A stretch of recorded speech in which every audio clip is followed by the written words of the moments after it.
Whenever I talk about my feelings or thoughts on a movie or a show on here, I hope I make it abundantly clear that those are my thoughts. As a high schooler, I subscribe to the idea that parts of movies are objective, this movie looks objectively bad, this writing is objectively good, and so on and so forth. Typically, these views I held as objective happen to agree with my own, and as I've gotten older, I've realized almost everything is subjective, especially when it comes to art. Your thoughts on a movie and my thoughts on a movie are in many ways going to be influenced and affected by our own experiences. Movies, songs, paintings, books, comics, etc.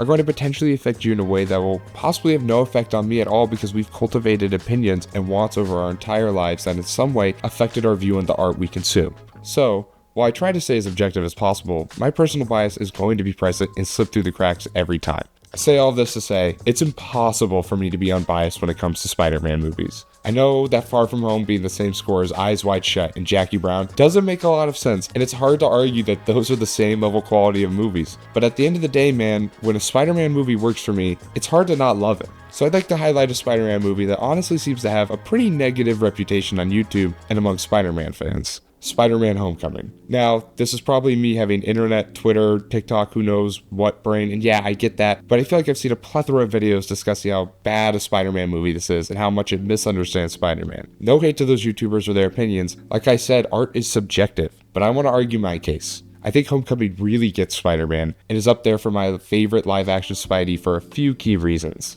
One thing I really love about Homecoming is the stakes and how personal and grounded they are. This works twofold for me, where it works in the context of this being a Spider-Man story and also this being a Spider-Man story set in the MCU. Around the time this movie came out and even to this day, Marvel movies have had a really annoying problem where the stakes are life or death. For a while, this was deemed the giant death laser problem, with a movie like Age of Ultron quite literally ending with a giant death laser about to blow up the world. While we know when watching a superhero movie that they won't fail, stakes like these make it pretty much impossible for us to feel any tension or like it's even a possibility for the characters to fail. Homecoming avoids this problem by doing two things. First, making the stakes incredibly low. Vulture isn't going to blow up the Earth, he's just going to rob Tony Stark and move illegal weapons underground. It's enough for it to matter, but also low enough stakes that Peter failing feels like a real possibility.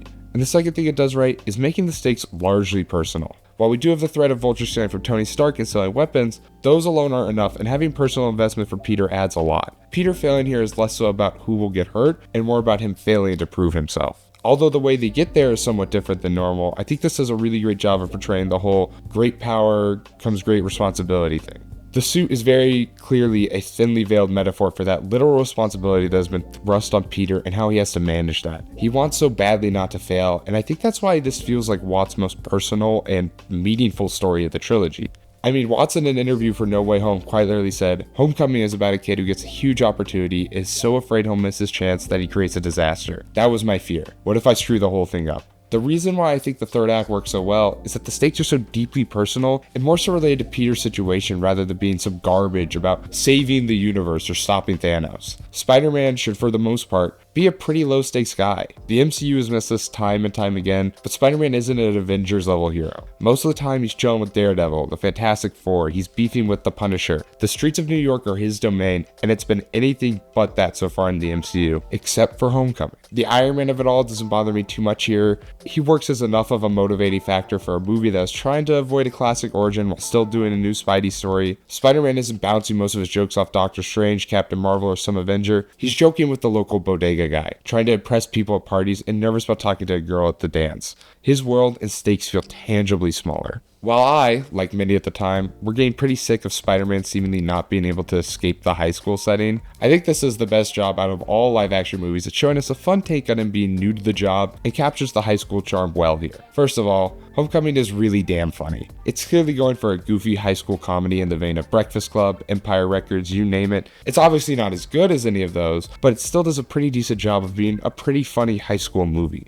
Loading it up with some promising young comedians, 3 all-timers including a now grown-up star of Freaks and Geeks, it feels like they really had a vision for what they wanted walking into Homecoming. I think heavily incorporating the high school elements here works to its benefit and really helps it stand out from basically any other Spider-Man movie we've seen. While each other live-action Spider-Man has started in high school, it feels somewhat minimal in the grand scheme of those movies, but so much of the plot here revolves around Peter being a measly high schooler, and I think that's pretty cool, at least for the first film. It gives enough of an excuse for a fun set piece like the Washington Monument, or a low stakes but still important moment like the Homecoming dance moment.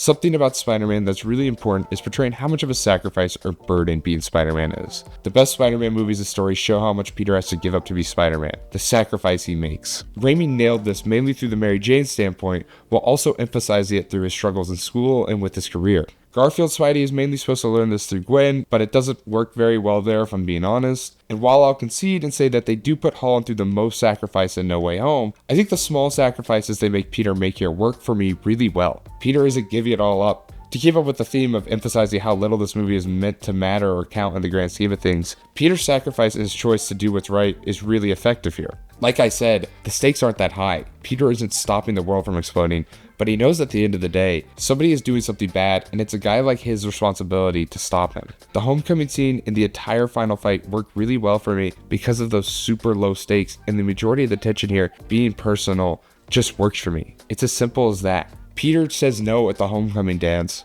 because he's Spider-Man, because he's doing what's right. And yeah, he's just giving up a night at the dance.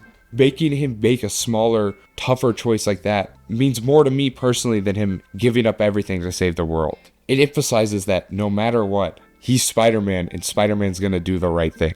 I understand that this take is probably seen as bad in both film communities and Spider-Man communities. I'm not playing to either side here, but I don't really care. Homecoming has always meant a lot to me, and it's just always really worked for me. This is a huge case of right place, right time for me in a movie. I was 16 when I saw this movie, feeling pretty unsure of myself, feeling really scared of screwing everything up, and simultaneously feeling like I have the entire world on my side and all this pressure to not let them down, but also scared that at the end of the day, it's just me. It's not a traditional coming-of-age story, nor is it a super traditional Spider-Man story in many ways, but it's a fun way to at least try and modernize the classic origin story and fit it into the MCU. And for me, man, that's always going to work. So for now, that's going to do it. Thank you for watching. Please let me know down below your thoughts on Spider-Man Homecoming. Please like and subscribe, and go watch Homecoming.